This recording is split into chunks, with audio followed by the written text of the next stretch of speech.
This is a demo on how to file your income tax return using ITR, which is Individual Tax Return for those with employment income only. After logging into your iTax account using your PIN and password, you will come to this page. Under the Returns tab, select ITR for employment income only. You will find pre-populated details of the type, the taxpayer PIN, and the tax obligation. On the return period form, select your respective year. In my case, I will use the year 2021. So 1st of January 2021.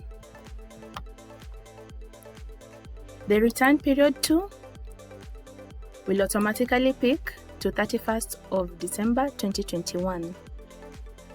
The next question, do you have employment income?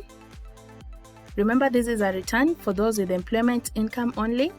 Select yes and move to the next page. There are several tabs. There's section A to section T. And you're required to fill all the fields that are marked with an asterisk. On part A, basic information, we have pre-populated details of the taxpayer PIN and the taxpayer name and the return period we have selected, in this case the year 2021. The second bit is on the return information, where you are required to fill in all the details that are marked with an asterisk. The first one is, has your employer provided you with a car?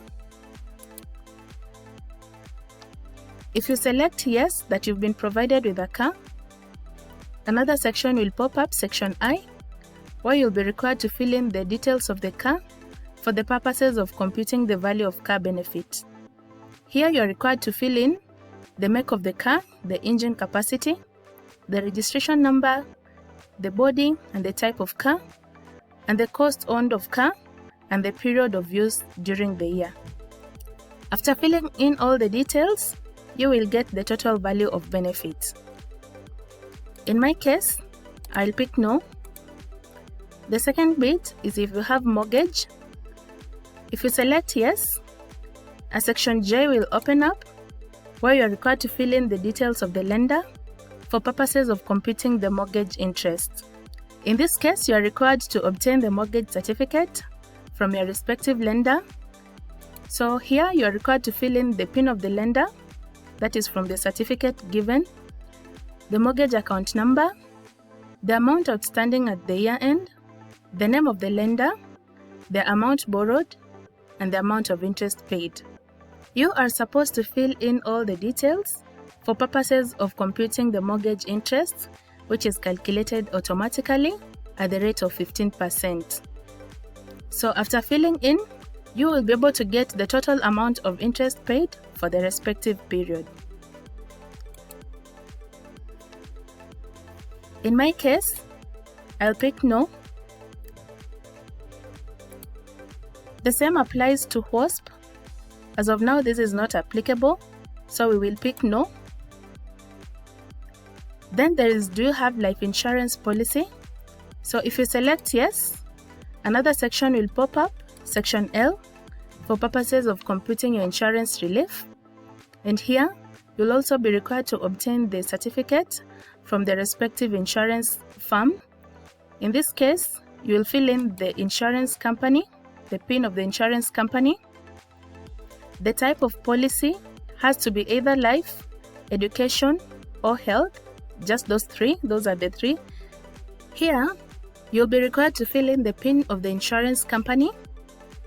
The type of policy could either be life, education, or health. The policy holder, either self, wife, or child. The name of the insurance company, your policy number.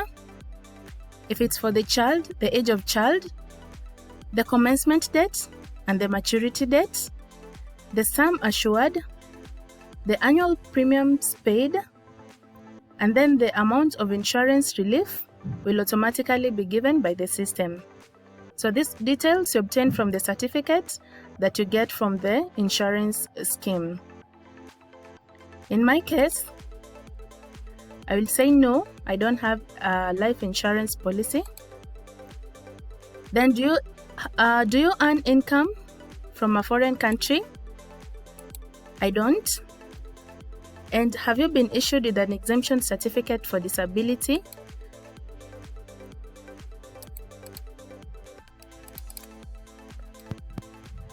On the question of whether you've been issued with an exemption certificate for disability, in my case it's grayed out, it's not active, and that's because I do not qualify for persons with disability exemption certificate, so it's automatically grayed out and it's a no. But if you qualify and you have a valid exemption certificate, you will come here, the section will be active, and you'll be able to fill in order to compute the relief. On section A part 2, the bank details, the section is grayed out, the entire of it, because it will only be active if I qualify for a refund. In this case, I'm not sure whether I qualify or not. I'll proceed with filling my return. If I qualify for a refund, then the bank details will open up and I'll be able to fill in my bank details for purposes of receiving my refund. So we move to the next page, which is section F. Here, we have the details of employment income. Already, the system has pre-populated my details, so the PIN of my employer is there, and the name of the employer. My gross pay is there, already pre-populated, and all the rest of the details. So on this case, in this area, I am not required to fill anything. I'll just move to the next sheet, which is sheet M. So on section M, again, we have the details of pay deducted at source from salary. Here, we can also see the details of the employer PIN, the name of employer, my taxable salary, tax payable on taxable salary, the amount of pay that have been deducted. All the details are already pre-populated in this section. So I don't need to fill anything. I just counter check whether they match, the details here match with my P9. And if they do, I just click on next. Here on section Q, the details of income tax paid in advance. There is nothing to fill, but if there are any payments that I have made within the course of the year, I will come here and record the details, the payment registration number, the amount of income tax paid, and the date of deposit, and then click on add. But in my case, because there's no payment that I made within the year, I just skip the section. You don't fill anything. Go to the last sheet, section T. Here, the details have already been pre-populated and auto-calculated. So here, the only grayed areas are on the pension, where we are supposed to fill in our defined pension, the actual pension that you've contributed for the entire year, and also the personal relief, the respective personal relief for the year. So on defined pension, I'll check on my P9 on section E2 on my P9 where there's actual contribution. That is the amount I will fill here.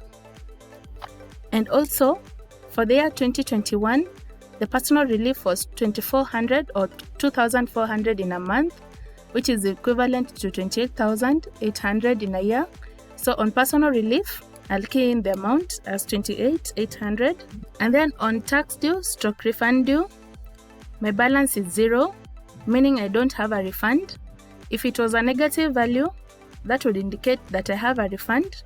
Then I would go back to section A, where the bank details section, and fill in the details of my bank so that I'm able to receive my refund. But in this case, my tax due or refund due is balancing at 0. So you just click on submit. Are you sure you want to submit the data? I say OK. Upon submission, you will receive this message on your screen that your return has been submitted successfully and the acknowledgement number will be given by the system. So there is a downloadable link where you click on it in order to obtain your acknowledgement receipt. You can also check your email for a copy of the same. So this is my e-return acknowledgement receipt indicating that my return has been submitted successfully. Thank you.